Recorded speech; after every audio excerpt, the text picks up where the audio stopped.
Today, we're going to explore something that so many of us struggle with: overthinking. We're not looking for quick fixes here, but for something deeper, a real understanding of how this cycle works, and more importantly, why it has such a powerful hold on us. Let's begin. We'll start with this question, because it really gets to the heart of the matter. We often treat overthinking like it's some kind of personal failing, just a bad habit we need to break. But what if it's much more complicated than that? What if it's actually our mind's own protective system gone haywire and turning into a prison? Well, that's the paradox we're going to unpack together. To really get a handle on overthinking, we first have to break down its mechanics. See, it's not just one big blob of thought. From a clinical perspective, it's a cycle made up of two very distinct but closely related mental processes. Okay, so the first part of this cycle is something called rumination. This is when our mind gets stuck looking backward. It's that endless loop of replaying a past mistake or a painful event over and over again. And the key word here is passive. When we ruminate, we're not actually solving anything. We are just marinating in the feeling of distress, turning it around in our minds without ever moving forward. And the second component? That's worry. So, if rumination is all about the past, worry is its future-facing twin. It's the mind trying to predict and control every possible outcome to get ahead of every single threat that might be coming. But here's the thing, the future is always uncertain. So this process almost never leads to a real solution. Instead, it just becomes an exhausting loop of what-ifs. So this is a crucial distinction. How can you tell the difference between that unproductive, problematic worry and just productive planning? Well, planning is active. It's focused on preparing for things in a way that actually leads to action, and it usually makes you feel less stressed. Worry, on the other hand, is like running on a hamster wheel. It just goes round and round with what-ifs, rehearsing absolute worst-case scenarios, jacking up our anxiety, and leading to, well, nothing. It leads to total paralysis. And that brings us to the name for this trapped state, analysis paralysis. This is the end point of that whole rumination worry cycle. Your mind becomes so loud, so filled with internal debate and all these catastrophic possibilities that your body just freezes. You become stuck inside your own head, completely unable to make a decision or take any kind of action. So, where does this incredibly powerful and often debilitating ritual even come from? Why does the mind develop this pattern in the first place? To figure that out, we need to dig a little deeper, down into its psychological origins. Now, this is so important to understand. We have to reframe how we see overthinking. It isn't a sign of weakness. It's not a character flaw. At its very core, it's actually a survival strategy, a tool the mind developed, probably for very good reasons, to keep us safe. The problem is that, in our modern lives, that tool has become maladaptive. It's now causing us more harm than it prevents. The first root is often found way back in our early environments. I mean, think about it. If you grow up in a home that's unpredictable or critical, your mind learns that it has to constantly scan for threats to stay safe. This state of being on high alert, what we call hypervigilance, becomes a default setting that you carry right into adulthood, where you're analyzing every little interaction for some hidden danger.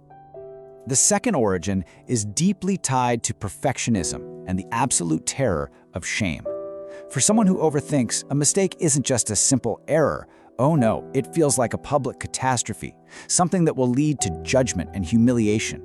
And that terror of being seen as imperfect is what fuels that compulsion to check and recheck every decision, every email, every single word, searching for a level of perfection that, let's be honest, just doesn't exist. And the third origin is maybe the sneakiest of them all. Overthinking creates this incredibly powerful illusion of control. By mentally rehearsing every single thing that could possibly go wrong, the overthinker gets this false sense of being prepared. It's a way of trying to manage the deep, profound anxiety that comes with an uncontrollable future. But it's a preparation that only ever exists in the mind. But this constant mental vigilance, this ritual of trying to protect yourself, doesn't come for free. It has a cost. And over time, the very mechanism that was designed to keep you safe begins this slow, silent erosion of your well-being, and even your very sense of self.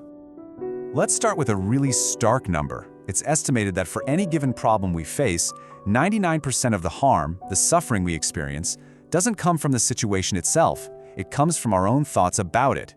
The reality is that our perception of the problem often becomes a much bigger problem than the actual problem.